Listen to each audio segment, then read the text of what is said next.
How'd you get here? Why'd you come to Indianapolis? Oh, this is me now? Yeah, this is you now. Well, I had become interested in racing in England. I was born and raised in England. I am English, and doesn't sound like it anymore. But I was aware of racing, but didn't really know much about it. And then all of a sudden, I got interested. But I'm talking about Grand Prix racing in Europe. Well, I suddenly got extremely interested and wanted to know as much as I could about it and history and everything like that. And then I discovered there was this thing called the Indianapolis 500.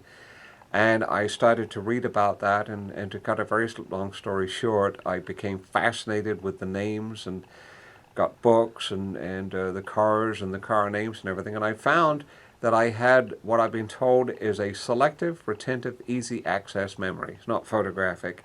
And I started soaking all this stuff up. And then I was fascinated by the American way of life as portrayed in the movies. And I thought, golly, I got to go there. And so I started saving up the money, and it was actually 1964 before I'd saved up enough to make the trip. Anyway, I saved up the money to come, and I would love to have been here in, 59, 60, but it was 64 before I had enough money to make the trip. And How'd you save?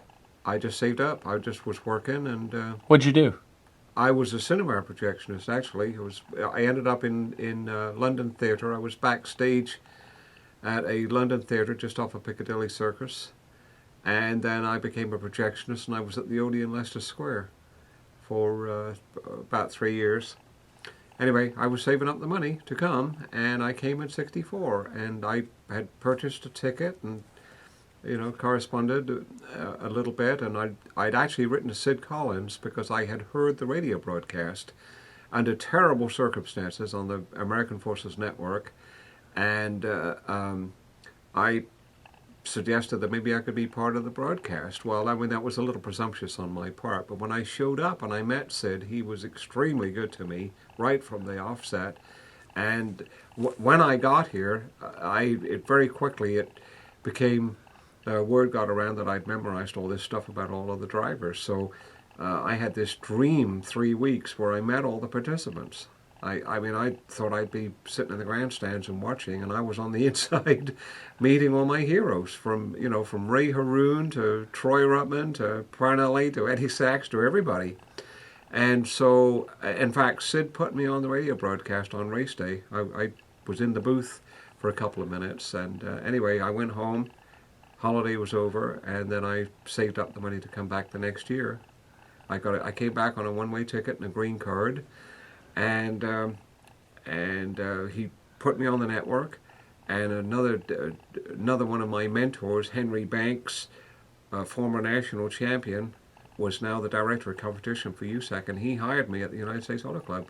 So I had a job as soon as the 500 was over. What'd you do? I kept records. The title was statistician, but I kept all the race records at the United States Auto Club, and I did that for 31 years and 8 months, and then I left. And then I went to work for the Holman George family. And January of 1998, I was named the historian at the Indianapolis Motor Speedway. And it's a pretty unique position because we think it's the only racetrack in the world that has a historian on the staff with a salary. And then I do all this other stuff, and the radio things has continued on, so I'm still doing the call-in show. Were you always good at math? No, I was terrible at math, but I seemed to be able to do very well with stats. So I had a struggle with school, believe it or not. I was not a very good student, and math was by no means my best subject. What's your favorite era? My favorite era? Yeah. Oh, that would be the 50s. 40s into the early 60s, 50s, and late 40s through the 50s and into the early 60s. What else do you enjoy? I mean, we know you as the historian of the track and the host of Talk at Gasoline Alley. What else do you like to go to movies? You're a projectionist. What do you do? No, I don't like to go to movies particularly. I love movies, so Turner Classic Movies is my favorite channel. And then I've got, quite a collection of films. I also like music. I collected vinyl for years. I'm on CDs now, so to get in the car and put in a CD, but it won't be just anything. What would it be? Oh, well, I like classical, but that's not always good to listen to classical when you're in the car because of all the noises and everything. But jazz, pop, pop music from the 50s and the early 60s, and I like a lot of jazz. Not everything, but a lot. If you could see anybody If jazz oriented, If- who would you go see? Not living or dead? Well, I've been very fortunate that I saw a lot of them. So who did I not see that I would like to? Or who do you like to see again? Oh, If you had that I power. loved Lionel Hampton, Woody Herman, Buddy Rich. I remember seeing Harry James, and that was a little bit of a disappointment. But I'd love it. I never saw Errol Garner.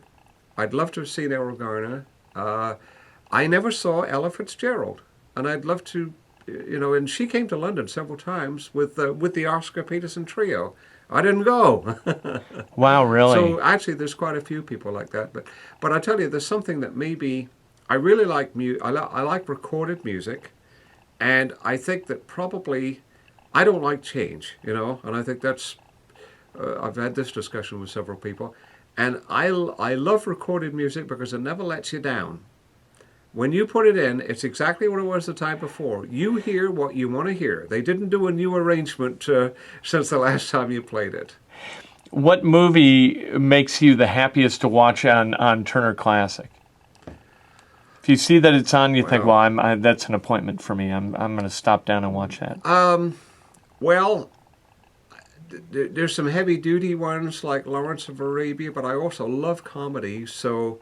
You have a great laugh. What's the thing that makes the movie that makes you laugh? Come Back with Rock Hudson and Doris Day, and because that was at the Odeon when I was working there. Come September with Rock Hudson and Gina Lollobrigida. I love that. That Touch of Mink with Cary Grant and Doris Day. Except it has a disappointing ending, but I love much of the film. And then The Adventures of Captain Blood. A Night at the Opera with the Marx Brothers and with the Sanity Clause. Yeah, right? That's exactly there you right. Go. So, just probably anything that I ran, I suppose, and then I love the Ealing Studio comedies. The Man in the White Suit, and. Oh, golly, I didn't know we were going to be doing this. You've been doing the Talk of Gasoline Alley for 40... we started in 1971. I did a program in 1966, but since 71, and it wasn't called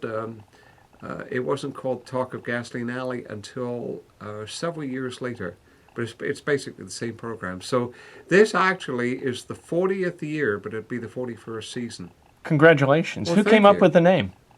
The Talk of Gasoline Alley? Yeah. Actually, that was Jed Duval, who did a couple of stints here. And he had to be... I was just talking to Jed the other day about that, because for the first several years, we didn't have a name for the program. And Lou Palmer called it Do It to Donald, and Chuck Riley called it Stymie the Limey. Because we were doing it was a quiz show to start with. We'd give away prizes for stumps, and happily we got away from that, and then I just started doing the anecdotes. But the Talk of Gasoline Alley must have been sometime early 80s, I suppose.